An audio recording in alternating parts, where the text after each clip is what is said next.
Laporan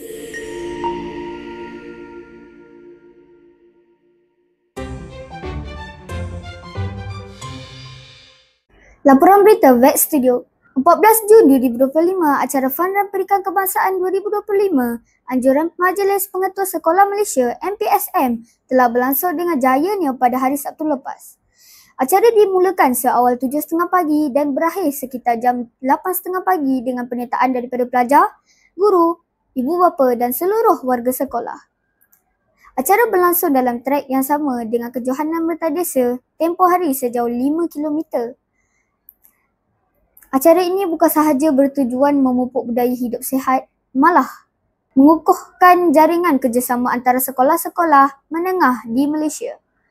Penganjuran acara ini membuktikan komitmen MPSM dalam memperkasakan sahsia pelajar melalui aktiviti luar bilik darjah serta menyemarakkan semangat kesukanan di peringkat kebangsaan. Sekian laporan berita. Saya Muhammad Dani Syazik. Teruskan bersama kami di Vex Studio untuk laporan aktiviti program seterusnya.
Yes. My school, my friend, my joy. Woo!